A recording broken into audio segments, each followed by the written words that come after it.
வளர்த்ததெல்லாம் வந்து அப்பா அம்மா இருந்தாலும் கூட வளர்த்ததெல்லாம் வந்து அவங்களுடைய பாட்டியம்மா தொத்தான்னு அவங்க தான் முழுக்க முழுக்க வளர்த்துனாங்க. வளர்த்துனது, படிக்க வச்சது எல்லாமே அவங்க தான். அதனால தான் அம்மாவை விட தொத்தான்னு அவங்க பாட்டி மேலே ரொம்ப பிரியமாக இருப்பாங்க. அது என்ன துரதிருஷ்டம்னாக்கா, பார்ப்பன ஆதிக்கம் ஒழிகங்கிறது தான், சுயமரியாதைங்கிறது தான் அவங்களுடைய இது. அப்புறம் வந்து தென்னிந்திய நல உரிமை சங்கம் மாறிச்சு, அப்புறம் வந்து திராவிட கழகமாக மாறிச்சு, அப்புறம் திமுக மாறிச்சு, இதெல்லாம் வந்தது. அண்ணாவுடைய இது வந்து என்னன்னாக்கா, அவருடைய வசந்த விழான்னு ஒரு இருக்கும், அதில் கொஞ்சம் இந்திரனை எல்லாம் கிண்டல் பண்ணி ஒரு பாட்டு வரும். அதை தவிர நாத்திக கருத்துக்கள் இருக்கும். நாத்திக கருத்துக்கள் முழுக்க முழுக்க நாத்திக கருத்துக்களோட வந்து மிகப்பெரிய வெற்றி அடைஞ்ச படம். அதில் என்ன இதுன்னா, என்ன பண்ணுவாருன்னா, அந்த மசாஜ் தடவை நேரத்தில் எங்கள் அப்பா புத்தக இதில் இந்த ஷெல்ஃபில் இருந்து புத்தகங்கள்லாம் எடுத்துகிட்டு வருவார். அவரை எடுத்துகிட்டு வருவார், என்கிட்ட கொடுப்பாரு, படிக்க சொல்லுவார். அதில் என்னால் மறக்க முடியாத 2 புத்தகங்கள் என்னன்னாக்கா, நிறைய புத்தகங்கள், அதில் மறக்க முடியாத புத்தகங்கள் எடுத்தாக்கா, என்னன்னு தெரிய ஒரு இங்கிலீஷ் படம், கிச்சன் சீனு, லவ் சீனு, அதுக்காக தான் போயிட்டுருந்தோம். இதில் இந்த மாதிரி கவர்ச்சியை ஒன்றும் இல்லை, பூரா ஆம்பளைங்க அண்ணா, இதை எவன்டா போய் பார்க்கணும்னு விட்டுட்டோம். அண்ணா சொல்லி போய் பார்த்து வார்த்தைக்கு வார்த்தை இது பண்ணி, அப்போ தான் எனக்கு புரிஞ்சுது, என்னுடைய வாழ்க்கையை செப்பனிட்டது, எனக்கு வாழ்க்கையில் வழிகாட்டி எனக்கு எல்லாமே அவர் தான். எங்கள் அப்பா இருந்தார். ஓகே, எங்கள் அப்பா கிட்ட சொல்லுவார், அவனை இது பண்ண போகிறேன், இந்த காலேஜில் தான் சேரணும் பாரு. ஓகே, நான் லயலா காலேஜில் போய் பியூசி சேரணுன்னு முடியாது, நீ சேலத்தில் தான் படிக்கணும். உங்களது ரெட்ரோலக்ஸ் யூடியூப் சேனல்ல தற்பொழுது அரசியல், சினிமா மற்றும் வரலாற்று செய்திகள் மாதத்திற்கு 10 மில்லியனுக்கு மேல நம்முடைய நேயர்களிடத்துல சென்றடையுது. இந்த நிகழ்ச்சிகள்ல உங்களது பிசினஸை விளம்பரப்படுத்தவும் மில்லியன் கணக்கான நேயர்களுக்கு கொண்டு சேர்க்கவும் ஒரு அரிய வாய்ப்பு. தொடக்க கால சலுகையாக மாதத்திற்கு வெறும் 7,999 ரூபாயிலிருந்து ஆரம்பமாகிறது. ரெட்ரோலக்ஸ் நெஞ்சங்களுக்கு வணக்கம், நான் கார்த்திக். இன்றைய நேர்காணலில் நம்முடைய இணைந்திருப்பவர் அரசியல் விமர்சகர் மற்றும் மருத்துவர் திரு காந்தராஜ் அவர்கள். வணக்கம் சார். அறிஞர் அண்ணா அவர்கள் பற்றி எல்லாருக்கும் நிறைய தெரிந்த விஷயங்கள் எல்லாம் இருக்கும். அவர் நல்லா பேசக்கூடிய ஒரு அரசியல் தலைவர். அவரை அடுத்து தான் எல்லா அரசியல் கட்சி தலைவர்களுமே இருக்காங்க. அவருடைய இப்போ சமீபத்தில் கட்சி தொடங்கிய விஜய் அவர்கள் கூட அறிஞர் அண்ணாவை வந்து ஒரு இதுவாக வச்சுருக்கார், கொள்கை தலைவர்கள்லாம் வச்சுருக்கார். அப்படின்னும் போது அறிஞர் அண்ணாவுடைய நீங்கள் வந்து இருந்திருக்கீங்க, பழகிருக்கீங்க, நிறைய விஷயங்கள் தெரியும். அறிஞர் அண்ணா அவர்கள் பற்றி தெரியாத பக்கங்கள் அப்படின்னா நீங்கள் எதை சொல்லுவீங்க? ஏன்னா அரசியல் தலைவர்களுக்கு இங்கேருந்து பொதுமக்களாக பார்க்கும்போது சில விஷயங்கள் தெரியும். ஆனால் அவரோட கூட சேர்ந்து நீங்கள் இருந்திருக்கீங்க, சில விஷயங்கள்லாம் இப்போ நீங்கள் சொன்னீங்க. அந்த மாதிரியான விஷயங்கள் மூலிமா நீங்கள் அவர்கிட்ட சொல்ல வேண்டிய விஷயங்கள் என்னவா இருக்கு? தெரியாத விஷயங்கள்னு ஒன்று இருக்கிற மாதிரி எனக்கு தெரியல. ஏன்னா அண்ணாவுடைய வாழ்க்கையை பற்றி நிறைய அழைச்சிருக்காங்க. 1930களிலிருந்தே அண்ணாங்கிற பேர் வந்து தமிழ்நாட்டோட சேர்ந்துருச்சு. ஏறத்தாழ ஒரு நூற்றாண்டுக்கு மேலே அவர் பேர் இல்லாமல் இருந்ததே கிடையாது. அந்த அளவுக்கு அவர் வந்து ஒரு அரசியல் சக்தி. நீதி கட்சியிலேயே அவர் வந்து இப்போ 1920லேயே அவர் அறிமுகம் ஆகிட்டார். அப்போ வந்து அவர் வந்து பொப்பிலி ராஜா, அது பனகல் மகாராஜா அவருடைய செயலாளராக பச்சைப்பன் கல்லூரியில் படித்தவர். பிஏ ஆனர்ஸில் வந்து ஃபஸ்ட் கிளாஸில் பாஸ் பண்ணவர், மெரிட் ஸ்டூடெண்ட்டு. அந்த பிஏ ஆனர்ஸ் வந்து அப்புறம் வந்து எம்ஏன்னு போட்டுக்கலாம். அது அந்த பொருளாதார எம்ஏ அவர். எளிய குடும்பம், காஞ்சிபுரத்தில் ஒரு கொஞ்சம் நெசவாளர் குடும்பம் மாதிரி இது வாழ்ந்தவங்க. பெரிய வசதி கிடையாது, ஜமீன்தார் கிமீன்தார்லாம் கிடையாது, நல்ல படிப்பாடி. அவருக்கு ஒரு சகோதரி இருந்தாங்க, ஒரு சகோதரி, அவ்வளோதான். சகோதரிக்கு தான் திருமணம் ஆகி அவங்களுக்கு தான் குழந்தை, இவருக்கு குழந்தை இல்லை. பரிமளமெல்லாம் அவங்களுடைய பேர பசங்க. அது மாதிரி இது அது வளர்த்ததெல்லாம் வந்து அப்பா அம்மா இருந்தாலும் கூட வளர்த்ததெல்லாம் வந்து அவங்களுடைய பாட்டியம்மா தொத்தான்னு அவங்க தான் முழுக்க முழுக்க வளர்த்துனாங்க. வளர்த்துனது, படிக்க வச்சது எல்லாமே அவங்க தான். அதனால தான் அம்மாவை விட தொத்தான்னு அவங்க பாட்டி மேலே ரொம்ப பிரியமாக இருப்பாங்க. அது என்ன துரதிருஷ்டம்னாக்கா, அந்த அம்மா உயிரோடு இருக்கும்போது அண்ணா இறந்தது. தெரியாத பக்கங்கள் நம்ம ஒன்றுமே சொல்ல முடியாது. எல்லாமே அவருடைய இது. சினிமா உலகத்துக்கு வந்தார். திராவிட இயக்கங்கள் மாநாடு, திராவிட கழக மாநாட்டிலாம் அன்றைக்கி வந்து 2 ட்ராமா நடக்கும் ராத்திரிகளில். காலையிலேருந்து சாயந்தரம் 8 மணி 10 மணி வரலும் பேச்சுக்கள் நடக்கும். 10 மணிக்கு பிறகு ட்ராமா, ஏதாவது ஒரு நாடகம் நடக்கும். அந்த நாடகத்தில் வந்து அவர் அண்ணா வந்து சிவாஜி கண்ட இந்து ராஜ்யம், அதாவது சந்திரமோகன்கிற ஒரு நாடகம், அது ஒரு நாள் நடக்கும். ஒரு நாள் எம்ஆர் ராதா நடக்கும். ரத்த கண்ணீர், இன்வேரியபிளாக ரத்த கண்ணீர், இழந்த காதல், மலையா கணபதி, இது மாதிரி வரிசையாக இருக்கும். அது வந்து ரத்த கண்ணீர் தான் ஃபேமஸ். இந்த அப்புறம் அண்ணாவுடைய இதில் இன்னொன்று வந்து ஓரிரவு, அப்புறம் வேலைக்காரி. இதெல்லாம் வந்து மாநாட்டில் நடக்கிறத விட வந்து வெளியில் அன்றைக்கி நாடகங்கள்லாம் பிரபலமாக இருந்த காலத்தில் ஓரிரவு வந்து பிரபலமாக நடக்கும். வேலைக்காரி பிரபலம் ஆகும்போதே அதை சினிமாவாக எடுக்க ஆரம்பிச்சிட்டார். அந்த அளவுக்கு போயிட்டு இருந்தார். அந்த சிவாஜி கண்ட இந்து ராஜ்யம் அதில் தான் சிவாஜி கணேசனாக இருந்தவர் சிவாஜி கணேசனாக மாறினது. அதெல்லாம் உங்களுக்கு தெரிஞ்ச விஷயம். அப்போ என்னன்னா நாடக உலகத்தில் வந்து வேலை இல்லாமல் இருந்தபோது அண்ணாவுடைய திராவிட நாடுன்னு ஒரு பத்திரிகை வெளியிட்டு இருந்தார். அந்த திராவிட நாடு பத்திரிகை ஆஃபீஸில் பிரிண்டிங் செக்ஷனில் இருந்தவர் வந்து சிவாஜி கணேசன். அப்போ வந்து அந்த பராசக்தி படம் எடுக்கும்போது அங்கேருந்து தான் நடிக்கிறதுக்கு. ஓகே. அது இந்த மாதிரி எஸ்எஸ்ஆர் அங்கேயே தான் கிடப்பார். வளையாபதி முத்துகிருஷ்ணன் பேருவாங்க, அவர் அங்கே தான் கிடப்பார். இது மாதிரி பல நடிகர்கள் அவர்கிட்ட இருந்தவங்களாம் நிறைய பேர் நடிகர்களாக மாறினாங்க. பாரதிதாசன் அங்கே தான் உட்காந்து கவிதை எழுதுவார். அந்த அளவுக்கு அவருடைய பெரிய பெரிய இவங்கெல்லாம் பின்னாளில் மிக பிரபலமானவங்களாம் அடையாளம் தெரியாத காலத்தில் அங்கே இருந்தவங்க அண்ணா கிட்ட. அது மாதிரி ஒரு பெரிய ஸ்கூலு அண்ணாவுடைய தாக்கத்தால் உருவான ஒரு சமுதாயமே இருக்கு. அவங்களுடைய கிளைகள் தான் இன்னைக்கு இருக்கிற திராவிட இயக்கங்கள், திராவிடம்ங்கிற பேரை வச்சுக்கிட்டு இருக்கிற ஒரு 50-60 கட்சி இருக்குது. அதுலேருந்து வந்தவங்க தான். இப்போ சுப வீரபாண்டியன் இருக்காரு. ஆமாம். அவங்க அப்பா சுப்பையா மிகப்பெரிய திராவிட இயக்கத்தை திமுக அண்ணா கலைஞரோட கள்ளக்குடி போராட்டத்தில் தலை வச்சு படுத்துறதுல அவர் ஒருத்தர். SP Muthuraman, director SP Muthuraman, அவங்கெல்லாம் வந்து அண்ணா பின்னாடியே நின்றுவாங்க. அண்ணாவுக்கே இதாக இருந்தவங்கெல்லாம் எடுத்து குருவாக இருந்தவங்க எடுத்திங்கன்னா சண்டே அப்சர்வர் பாலசுப்ரமணியன், அவர் மாதிரி இங்கிலீஷ் பேசுறதுக்கு ஆள் கிடையாது. அவருடைய ஆங்கில பேச்சை வந்து தமிழில் மொழிபெயர்க்கிறதுக்கு அண்ணா தான் இருக்கும். அது மாதிரி அது மாதிரி கூமு, அண்ணல் தங்கம், இது போல் பல பேர்கள் இன்னைக்கு அவளூர் தொடர்கிறது இந்த மாதிரி படங்கள்லாம் எடுத்தார். அரங்கண்ணல் வந்து அண்ணாவுடைய இதில் நிழலில் இருந்தவர் தான். அவர் தான் திராவிட நாடு பத்திரிகைக்கு உதவி ஆசிரியர் அண்ணாதுரை, கீழே உதவி ஆசிரியர் அரங்கண்ணல் அப்படின்னு போட்டு பேரை போட்டு பப்ளிஷ் பண்ணி அது மாதிரி அதெல்லாம் இருந்துகிட்டு இருந்தது. யாருக்கும் தெரியாத விஷயம்னு எடுத்தீங்கன்னாக்கா பனகல் மகாராஜாவுக்கு அவர் வந்து செக்ரட்டரியாக இருந்தது தெரிஞ்சிருக்காரு. பெரியார்கிட்ட செக்ரட்டரியாக இருந்தார். ஓகே. பெரியார்கிட்ட இருந்து தான் பனகல் மகாராஜா கிட்ட பனகல் மகாராஜா கிட்ட இருந்து போது தான் ஜஸ்டிஸ் பார்ட்டியினுடைய தலைவர்கள் அவர் மாறினார். டிஎம் நாயர், டாக்டர் நடேசன், பனகல் மகாராஜா, பொப்பிலி ராஜா, விஜயநகர ராஜா, அப்புறம் வேறு யார், இவ்வளவு பேர், தியாகராஜ் செட்டியார், டி நகர், இவங்கெல்லாம் வந்து இருந்த காலத்தில் அண்ணா ஒரு தலைவர். இவங்கெல்லாம் தான் நீதி கட்சி ஆரம்பித்தவங்க. பார்ப்பன ஆதிக்கம் ஒழிகங்கிறது தான், சுயமரியாதைங்கிறது தான் அவங்களுடைய இது. அப்புறம் வந்து தென்னிந்திய நல உரிமை சங்கம் மாறிச்சு, அப்புறம் வந்து திராவிட கழகமாக மாறிச்சு, அப்புறம் திமுக மாறிச்சு.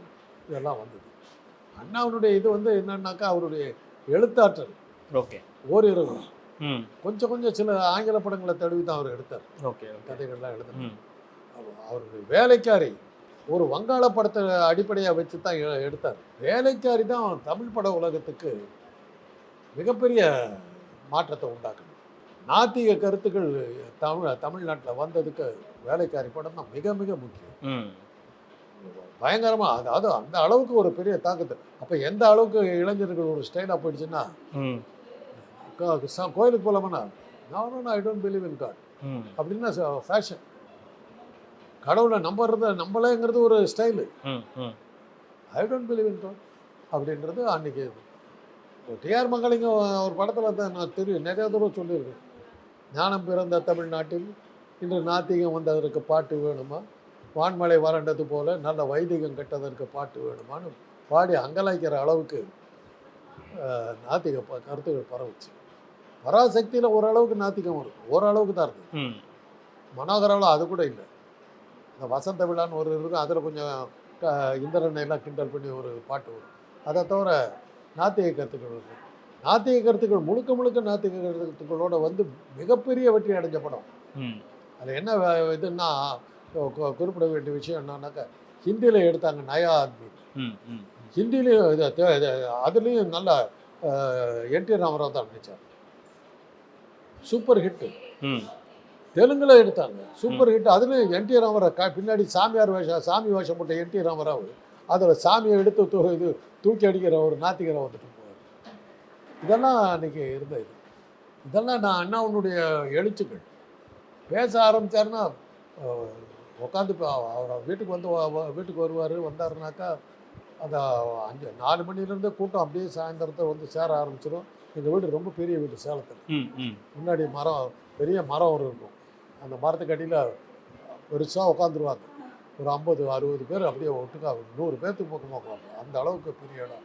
சேரெல்லாம் போட்டு விட்டுருப்போம், ஜமக்காலம்லாம் போட்டு விட்டுருவோம். அது பாட்டுக்கு போகும், விடிய விடிய போகும். நாங்கள்லாம் தூங்கிட்டு நாங்கள் பாட்டு எங்கள் வேலையை பார்த்துக்கிட்டு இருப்போம். பள்ளிக்கூடத்தில் படிச்சுக்கிட்டு இருப்போம். அது அவங்க கொஞ்ச நேரம் நின்று வேடிக்கை பார்க்குறதெல்லாம் உண்டு. சின்ன பையன், நான் 8 வயசு 10 வயசு அந்த ரேஞ்சு. அந்த வயசு 8 வயசு இல்லை, எனக்கு 11-12 வயசு. ஓகே. அப்போ அவன் ஏன் 16 வயசுக்கு பார்க்கணும். 14-15 வயசு. ஓகே. அந்த அந்த ரேஞ்சு. அதாவது விடலை பருவம் தாண்டுற டைம். ஓகே. அப்போவே எனக்கு என்னன்னாக்கா அண்ணாவுடைய படங்கள் எல்லாம் சேகரித்து வைக்கிறது, ஆல்பம் போடுறது, இதெல்லாம் பண்ணிக்கிட்டு இருப்பேன். அப்போ என் வீட்டில் பத்திரிக்கை வந்து திராவிட நாடு, மன்றம்,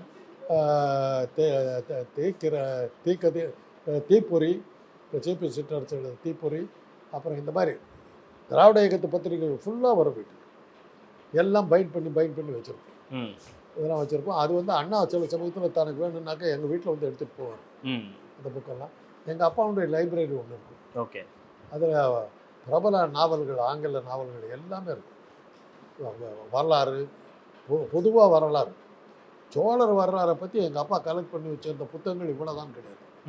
பொன்னியின் செல்வன் கதையாக வந்தபோது எங்களுக்கு அது ரொம்ப புதுசாகவே தெரியல. ஏன்னா அவ்வளவு தூரத்துக்கு சோழாஸ் அப்படின்னு நீலகண்ட சாஸ்திரி எழுதின இவ்வளோ பெரிய புக்கு அதெல்லாம் எங்ககிட்ட இருந்தது.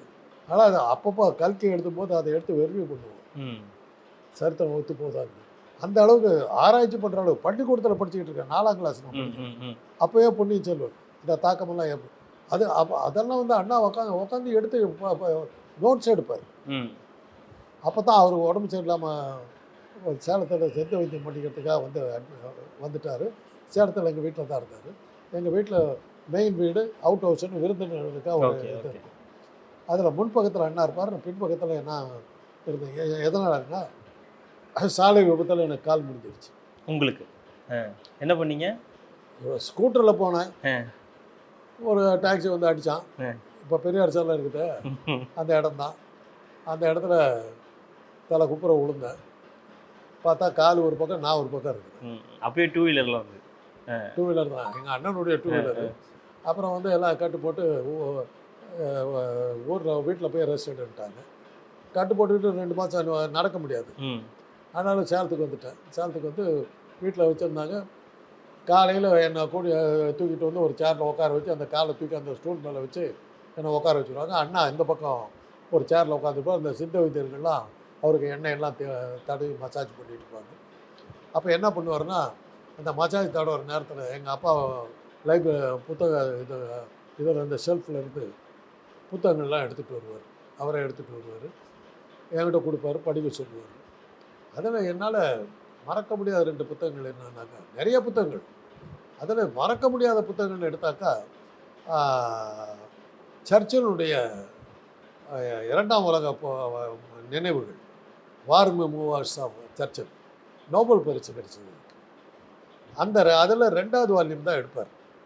அதை எடுத்து வச்சுக்கிட்டு பல பக்கங்கள் அதில் ஃபோட்டோஸோடு இருக்கும். உலக யுத்தம் நடந்த போது கேதரிங் ஸ்டாம் அப்படின்னு வரிசையாக ஒவ்வொரு வால்யூமுக்கும் ஒரு பேர். அதில் வந்து லண்டன் ப்ரிப்பரேஷன் பற்றி இது பண்ணுவாங்க. அப்போ தான் அந்த புக்கை அதை படிக்கும் போது தான் எனக்கு 2வது உலக யுத்தத்தினுடைய கொடுமைகள்லாம் எனக்கு தெரிய வந்து.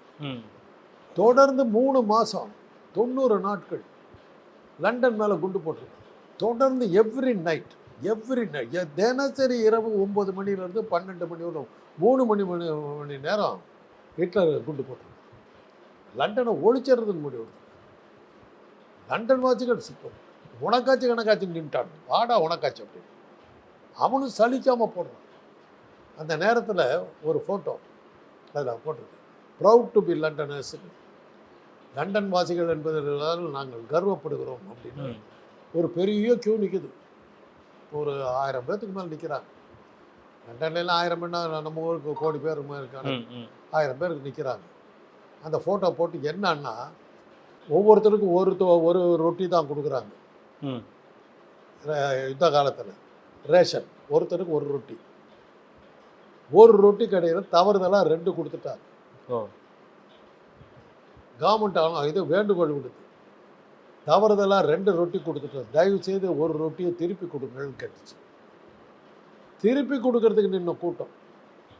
ஓகே, தவறுதலாக கொடுத்தது அவன் மாட்டிக்கிட்டான் அப்படின்னு எடுத்து உள்ளே வச்சுக்கல, திருப்பி கொடுன்னு கேட்டால் க்யூவில் நின்று வந்து கொடுக்குறான். இந்தாங்க எக்ஸ்ட்ரா கொடுத்தது. அதை தான் என்கிட்ட காட்டி சொன்னார், நம்ம மக்களை இந்த மாதிரி தயார்படுத்தும். இது மாதிரி பல விஷயங்கள் என்கிட்ட சொல்லும்போது நான் ஒரு நாள் ஒரு ஒரு ஒரு வாரத்துக்கு அப்புறம் ஒரு நாள் புக்கை எடுத்த உடனே கொஞ்சம் மாதிரி ஒரு நம்மட்டு சிரித்தேன். ஏன் சிரிக்கிறேன்னாரு, இல்லை இவ்வளோ கஷ்டப்பட்டு சொல்கிறீங்க, ஒரு நல்ல ஒரு உங்களை நீங்கள் சொல்கிறத புரிஞ்சுக்கிற மாதிரி ஒரு ஆளுகிட்ட சொல்லியிருந்தா பரவாயில்ல, இவ்வளவு என்ன மாதிரி ஒரு தத்திக்கிட்ட சொல்கிறீங்கன்னா நினச்சி வருத்தமாக இருக்கு. அதுக்கு என்ன சொன்னார் தெரியுங்களா, உன்னை நான் மாற்றிட்டேன்னாலே நாட்டையே மாற்றின மாதிரி, அதனால தான்டா உன்னை வச்சுக்கிட்டு சொல்கிறேன்னா, உன்னை இதாக வச்சுக்கிட்டேன், உன்னை மாற்றிட்டா நாட்டையே மாற்றிட்டு கணக்குறோம், அந்த அளவுக்கு என்ன மட்டமாக இடம் போட்டுக்கிட்டு. அது அப்புறம் அந்த படிக்கிற காலத்தில் மெடிக்கல் காலேஜில் சேர்ந்துட்டேன். எங்களுடைய ப்ரெஸ்ஸு அப்போ மினர்வான்றது இப்போ மிக பிரபல தியேட்டர், இந்தியாவுடைய முதல் ஏர் கண்டிஷன் தியேட்டர். முதல் ஏர் கண்டிஷன் தியேட்டர். அதுக்காகவே அந்த ஏர் கண்டிஷன்னா என்ன தெரிஞ்சுக்கிறதுக்காக வருது. மொத்தமே 250 சீட்டு தான். க்யூவில் நின்னாங்கன்னா 250 பேர் நின்னாங்க, நம்ம அப்போயே தெரிஞ்சு போட்டு டிக்கெட் முடிஞ்சு போச்சு, திருப்பி போயிடலாம், வெயிட் பண்ண வேண்டிய அவசியமே இல்லை. எம்ஜிஎம் படங்கள் பூரா அங்கே அந்த தேட்டர் தான் ரிலீஸ் ஆகும். பிரபல படங்கள் அதில் வரும். 250 பேர் தான். அண்ணா என்ன பண்ணுவார், எங்கள் அண்ணன் ஃபோன் பண்ணுவார், எங்கள் அண்ணன் தான் அதை பார்த்துக்கிட்டாரு, கஸ்தூரி தோக்ஸ்ன்னு பேர். நான் அங்கே தான் இருக்கிறேன், குடியிருக்கிறேன், நான் படிச்சுக்கிட்டு இருக்கிறேன், ப்ரெஸ்ஸு கீழே ப்ரெஸ்ஸு மேலே வீடு. ஃபோன் போடுவார், டேய் அண்ணா வந்து படத்துக்கு வர்றாரு, டிக்கெட் வாங்கி வச்சுருக்கேன். எங்கள் அண்ணனுக்கும் அவருக்கு சேர்த்து வாங்கிடுவார், 2 டிக்கெட் வாங்க. சில சமயத்தில் 3 வாங்க. ஏவிபி ஆசை தம்பி இருந்தாருன்னா அவர் கூட போவார், 2 மதிய கிழங்கு வந்தாருன்னா அவர் கூட போவார். 3 டிக்கெட் வாங்கி வச்சுருப்பேன். இவங்க வரத்துக்கு லேட் ஆகும், தேட்டருக்குள்ளார போய் நான் உட்காந்துருவேன். ஏன்னா இல்லைன்னா சில சமயத்தில் அவங்க தேட்டரை லோடு பண்ணுவான். அதுக்காக போய் தேட்டரில் போய் 3 டிக்கெட்டை வச்சுட்டு உள்ளே உட்காந்துருவேன். படம் ஆரம்பிக்கிறதுக்கு கொஞ்சம் முன்னாடி வருவாங்க, டிக்கெட்டை கொடுத்துட்டு நான் போயிடுவேன். இது ரெகுலராக நடக்கும். அது மாதிரி சில சமயத்தில் என்ன பண்ணுவார்னா கேட்பார், அந்த படத்தை நீ பார்த்தியாங்க? இல்லைங்க, எவ்வளோ பெரிய வரலாற்று படம் தெரியுமா உனக்கு அப்படின்னு. தெரியாது. பெக்கெட்டுன்னு ஒரு படம், தாமஸ் பெக்கெட்டுங்கிற ஒரு ஹிஸ்டாரிக்கல் ஸ்டோரி, இங்கிலாந்து நடந்தது. கிங் ஹென்ரியும் பெக்கெட்டும் friends, close friends. Archbishop of London, Canterbury archbishop. அவன் அந்த ஆர்ச் பிஷப் வந்து அரசாங்கத்துக்கு, ராஜாவுக்கு பெரிய தொந்தரவு கொடுத்துட்டு இருக்காரு. எதுக்கு எடுத்தாலும் மத தலையீடு வந்துக்கிட்டே இருக்குது. ஹென்ரியால் ஒன்றுமே செய்ய முடியல. பார்க்க என்னடா இந்த சர்ச்சை வந்து முறைக்கவும் முடியல, முறைச்சாக்கா கிறிஸ்டியானிட்டிக்கு எதிர்த்து போகிற பெரிய மத கலவரத்துக்கு வந்தாரு. என்னடா பண்ணுறதுன்னும் போது ஒரு திடீர்னு ஒரு ஐடியா வருது, அந்த ஆர்ச் பிஷப்பை வந்து மாற்ற போகிறாங்க. பெக்கெட்டை பார்க்குறாங்க, டேய் எவனோ வந்து ஆர்ச் பிஷப்பாக வந்து என்னை உயிர் எடுக்கிறதுக்கு பதிலாக நீ ஏன் ஆர்ச் பிஷப் ஆகிடக்கூடாது? பெக்கெட் சொல்கிற, அப்படி யோசிச்சு சொல்லு அப்படின்னு. நீ என் ஃப்ரெண்டு, அதனால் நீ எனக்கு தொந்தரவு கொடுக்க மாட்டேன், நான் சொன்னதை கேட்டுட்டு போயிடுவேன், அதனால் நீ வந்துரு. போப்புக்கிட்ட பர்மிஷன் வாங்கி பெக்கெட்டை வந்து ஆர்ச் பிஷப் ஆக்கிடுறாரு. கதை வேற மாதிரி. அந்த ஆர்ச் பிஷப்பே பரவாயில்லைங்கிற அளவுக்கு புரட்சிக்காரனா பெக்கெட் மாதிரி இருக்காங்க.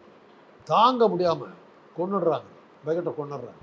கொன்னுட்ட உடனே தானே கல்லறை கட்டி அவனை மரண தண்டனை நிறைவேற்றின அன்னைக்கு ராஜா போய் அந்த அவனுடைய கல்லறை முன்னாடி நிற்பார். 2 பேரும் 60 தடவை சவுக்கில் அடிப்பான். இந்த தண்டனை வாங்கிக்கிட்டான். இதுதான் அந்த படம். அதில் இருக்கிற பல அரசியல் கருத்துக்களை பார்த்தியா நீனார், போய் பார்த்துட்டு வந்து எனக்கு சொல்லிட்டு. ஏன்னா அந்த படத்துக்கு சின்ன வயசு, கவர்ச்சிகரமான காட்சிகள் இல்லை, இங்கிலீஷ் படம் போகிறதுக்கே கிச்சின்னு பார்க்குறதுக்கு தானே போயிட்டு இருந்தோம். இங்கிலீஷ் புரிஞ்சுதோ இல்லையோ ஐயோ, ஒரு படத்தை பார்த்துட்டு வந்தாங்க, ஆல்ஃப்ரெட் ஹிட்ச்காக் படம், வெர்டிகோன்னு ஒரு படம். 4 பேர் போனோம், 4 கதையை சொல்லணும். எவனுக்கும் இப்போ உண்மையான கதை எவனுக்கும் தெரியாது, அவனுக்கும் புரிஞ்சு சொல்லிவிட்டோம். அதுதான் கலங்கரை விளக்கம்னு எம்ஜிஆர் நடிச்ச படம். அந்த படம் அது ஆளாளுக்கு ஒரு கதை, அதான் அது புரிஞ்சுக்கிறது கொஞ்சம் கஷ்டமாக இருந்தது. அந்த அது மாதிரி ஒரு படம், ஒரு இங்கிலீஷ் படத்துக்கு போனோம்னா எத்தனை பேர் போனோமோ அத்தனை கதை வரும், புரிஞ்சதை வச்சுக்க வேண்டியதுதான். என்னன்னு தெரியாது, ஒரு இங்கிலீஷ் படம் கிச்சிங் சீனு லவ் சீனு அதுக்காக தான் போயிட்டு இருந்தோம். இதில் இந்த மாதிரி கவர்ச்சியை ஒன்றும் இல்லை, பூரா ஆம்பளைங்க அண்ணா, இதை எவன்டா போய் பார்க்கணும்னு விட்டுட்டோம். அண்ணா சொல்லி போய் பார்த்து வார்த்தைக்கு வார்த்தை இது பண்ணி அப்போ தான் எனக்கு புரிஞ்சுது அரசியல் கருத்துக்கள் எவ்வளோ அந்த படத்தில் இருக்குது. அதே மாதிரி எல்சிட்னு ஒரு படம், ஸ்பானிஷ் கண்ட்ரியை ரிலீஸ் பண்ணுறான் அவன் ராஜா, ஒரு புரட்சிகரமான ராஜாவாக இருக்கான். அவன் கடைசியில் செத்து போயிடுறான், போருக்கு போகும்போது அவன் கொல்லப்பட்டான். இவன் செத்து போயிட்டேன்னு தெரிஞ்சாங்க எதிரி ஜெயிச்சிருவாங்கிறதுக்காக அவனுக்கு அந்த கவசத்தை எல்லாம் அணிவிச்சு குதிரை மேலே உட்கார வச்சு முன்னாடி ஓட்டு போகிறாங்க. எல்சிட் செத்து போயிட்டான்னு உயிரோடு வர்றான்னு பயந்து போய் அந்த ஆர்மி தோற்று போகுது. அதுதான் கதை. படம் பூரா அந்த ஸ்பானிஷ் விடுதலைக்கு அவங்க எப்படியெல்லாம் போராடுறாங்கிறத வந்து அந்த படத்தில் காட்டுறாங்க. இதையெல்லாம் நீ தெரிஞ்சுக்கிட்டால் தான்டா நாளைக்கு திராவிட நாடை உண்டாக்க முடியும், திராவிட நாடை அப்போ தான்டா பிரிக்க முடியும். அவரால் உங்களுக்கு நிறைய இதெல்லாம் எனக்கு சொன்னார். இதையெல்லாம் தான் வச்சு தான் செல்வத்தினுடைய முரசொலி செல்வத்தினுடைய நினைவு நாளில் துரைமுருகன் வந்து என்னையெல்லாம் குறிப்பிட்டு பேசினார் அந்த கூட்டத்தில். அண்ணாவுக்கு சில இளைஞர்கள் இருந்தாங்க, காந்தராஜன் ஒருத்தன் இப்போ டிவியெல்லாம் பேசிக்கிட்டு இருக்கான், அவன் ஒருத்தன், ஏன்னா அவர் துரைமுருகன் சீனியர் படம், அவன் ஒருத்தன், செல்வம் ஒருத்தன். இவங்க 2 பேர்த்தையும் வச்சுக்கிட்டு பல்வேறு விஷயங்களை அவர் செஞ்சார். இளைஞருடைய மனசு என்னங்கிறது இவனுங்களை வச்சுக்கிட்டு புரிஞ்சுக்கிட்டாரு. அப்படிப்பட்ட அது மாதிரி எங்களையெல்லாம் பயிற்றுவிச்சார். இதெல்லாம் எனக்கு கிடைச்ச. பட்டு அண்ணா கிட்ட திருப்பி கடைசிவன்னு சொன்னது அதுதான். ஒரு ஒரு ஒரு உருப்படியான ஒரு ஆள்கிட்ட சொல்லியிருந்தா அவன் நாட்டையே பிரித்து கொடுத்துருப்பாங்க, என்ன மாதிரி ஒரு வீணா போன சொல்லிட்டு. அப்பவும் சொல்லுவார், எனக்கு உன் மேலே நம்பிக்கை இருக்குடாப்ப, உன் மேலே நம்பிக்கை இருக்குடாப்ப. ஆனால் உங்கள் அண்ணன் அதில் வந்துட்டார் இல்லையா, அரசியலுக்கு வந்து அவர் வந்துட்டார். ஆனால் அவர்கிட்ட இந்த கதையெல்லாம் வந்து அண்ணா, எங்கள் அண்ணன் எப்படின்னா நல்ல ஒர்க்கர், வேலை செய்வார். அதை போய் செஞ்சுட்டு வானா செஞ்சுட்டு வந்துடுவார். இந்த மாதிரி சிந்திக்கிற விஷயங்களுக்கெல்லாம் அவர் லைக் பண்ண மாட்டார். அந்த ஒர்க் அண்ணாவை எதிர்த்து பேசுவேன். இந்திய எதிர்ப்பு போராட்டத்தில் அண்ணா வந்து எங்களை கைவிட்டதாக தான் நான் ஃபீல் பண்ணேன். 65 வந்து திமுக இந்த வன்முறையை ஆதரிக்கவில்லைன்ட்டார். அப்போ தான் நான் காலம் முடிச்சுட்டு படுத்திருந்த டைம். அண்ணா ஜெயிலுக்கு போயிட்டார். ஜெயிலுக்கு போட்டு திரும்பி ரிலீஸ் ஆகி ஊருக்கு வர்றாரு, சேலத்துக்கு வர்றாரு. அப்போ தான் நான் காலம் முடிச்சு வைத்தியத்துக்கு அப்போ தான் இதெல்லாம் வர்றாரு. நான் பேசவே இல்லை. அது முன்னாடி அந்த அவுட் ஹவுஸ் முன்னாடி வந்து ஒரு பெரிய வேப்ப மரம் இருக்கும், அதில் ஊஞ்சல் இருக்கும். அந்த ஊஞ்சலில் உட்காந்துட்டு அப்படியே வர்றாரு, என்னையே பார்த்துக்கிட்டு வர்றாரு. நான் அவரை பார்க்கவே இல்லை, இப்படி தானே திருப்பிக்கிட்டே இருந்தேன். எங்கள் அண்ணன்கிட்ட சொல்கிறார், என்ன கோபமாக இருக்கிற பாரியா அப்படிங்கிறாரு. அப்போ அமைச்சராக இருந்தா கோவிந்தசாமி, நான் பெரிய விவசாய அமைச்சராகலாம் இருந்தவர், பெரிய இன்றைக்கி வன்னியர் சங்கம்லாம் சொல்கிறாங்களே, அன்றைக்கி வன்னியர் அனுத்தக்கூடிய பெரிய தலைவராக இருந்தவர். அவர் சொல்கிறாரு, அவன் கோச்சுக்கிறது என்ன தப்பு அப்படிங்கிறாரு. ஏயா நீயும் சேர்ந்து சொல்கிறியா அப்படின்னு. ஆமாம் வந்தார். என்ன என்ன என்ன என்ன உனக்கு என்ன எரிச்சல் பாருங்க. நான் தான் இல்லை, நான் தான் உன்னோட சம்மந்தம் இல்லைன்ட்டுங்களா, அப்புறம் என்னத்துக்கு என்கிட்ட வந்து பேசுகிறீங்க? எப்போ சொன்னேன் இன்டர்வியூ போகிறதுக்கு உங்களுக்கு சம்மந்தம் இல்லைல்ல, அப்புறம் உங்களுக்கு எனக்கு என்ன பேச்சு, போங்க அந்த முக்கம். எங்கள் என்ன தேடி ஏன்டா அப்படி தான் அவருக்கு என்கிட்ட பேசுறதுக்கு அருகதை கிடையாது. கத்துறான் பாரு கோச்சு. அவர்கிட்ட சொல்கிறார், சாமி அவனை எப்படி செயற்படுத்துன்னு இவன் இப்படி கோச்சுக்கிறான்னா மற்றவனை எப்படி கோச்சுக்கோ, எவ்வளோ கோவம் இருக்குன்னு தெரியுதியானார். 2 நாள் ஆச்சு எனக்கு சரியாகும். கோவிந்தசாமி விட்டுப்பா, பேசா விடுப்பா, சமாதானம். கோவிந்தசாமி அவர்கள் தான் என்னை சமாதானப்படுத்தினார். அந்த அளவுக்கு என்னால் தைரியமாக பேச முடியும். பரிமளமே வந்து அவரோட மகன் காந்து கொஞ்சம் அப்பா கொஞ்சம் சமாளிப்பேன், மாட்டிக்கிட்டோம் நம்ம 2 பேரும். ஏன்னா கூட பச்சை பாஸ் காலேஜுக்கிட்ட காலேஜ் நேரத்தில் நாங்கள் 2 பேரும் 100 மேய்ஞ்சிக்கிட்டு இருக்கோம். அண்ணாவோட காரு போகுது, அண்ணா பார்த்துருக்காரு. மத்தியானம் 2 மணி காலேஜ் நேரம். பரிமள காலேஜில் சீனியர். ம். அவர் கேஎம்சியில் படிக்கிறாரு, நான் ஸ்டான்லியில் படிக்கிறேன். ம். பரிமளத்துக்கு கார் கொஞ்சம் போனதுக்கப்புறம் தெரிஞ்சிடுச்சு, டே அப்பா போகிறாரா அப்படின்னு. தொலைஞ்சோம்.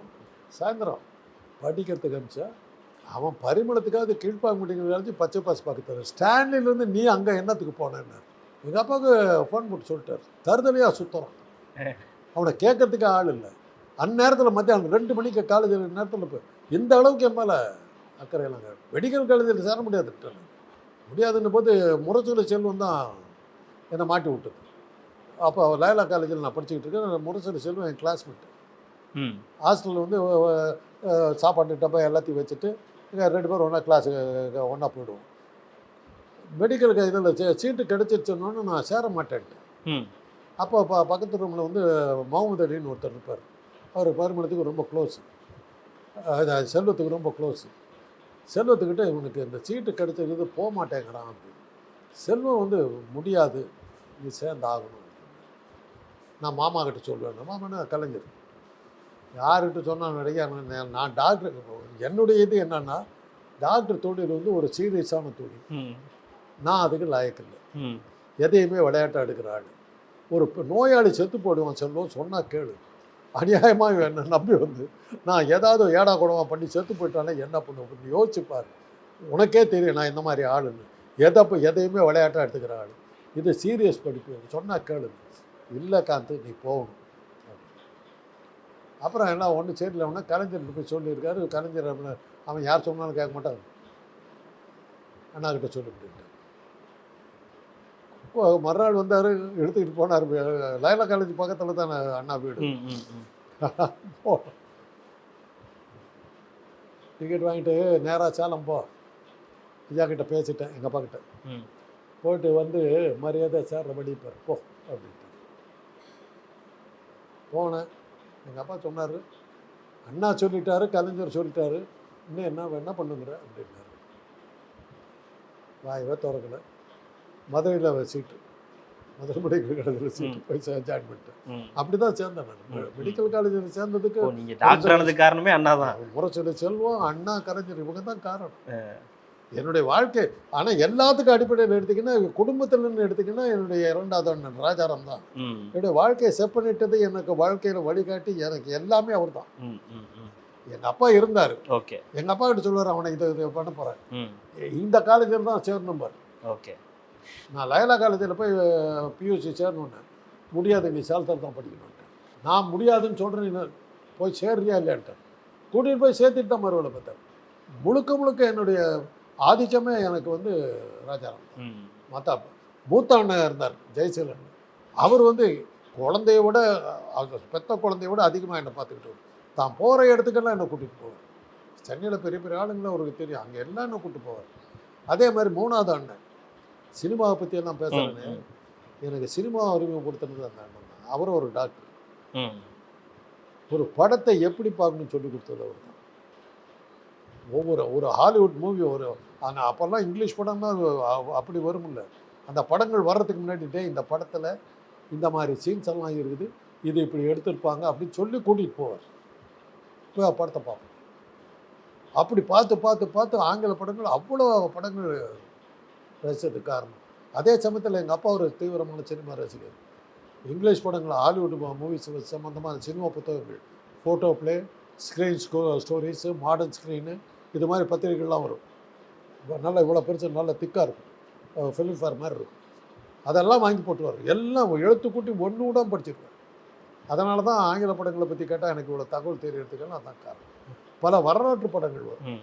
இதெல்லாம் வந்து கற்றுக்கெல்லாம் வந்து என்னப்பா அந்த ஆங்கில சினிமாவை பார்த்து ரசிக்கிறதுக்கு கற்றுக் கொடுத்தது, சினிமாவை ரசிக்கிறதுக்கு கற்றுக் கொடுத்ததெல்லாம். மற்றபடி என்னுடைய வாழ்க்கையில் நான் என்ன பண்ணணும் ஏது பண்ணுங்கிறது இந்த 3 அண்ணன்களும் சேர்ந்து எங்கள் அப்பாவும் சேர்ந்து கொடுத்தது தான். அண்ணன்களும் அண்ணாவும் சேர்ந்து இது போக எனக்கு பெரிய தாக்கத்தை எடுத்தது பெரியார், அண்ணா, கலைஞர். ஓரளவுக்கு எம்ஜிஆர் இருந்தார். எம்ஜிஆர் எனக்கு நான் பெருசாக வந்ததுக்கு பிறகு என்ன பல விஷயங்களில் எனக்கு ஒரு அவருடைய சில இதெல்லாம் வந்து என்னால் நம்பவே முடியாது.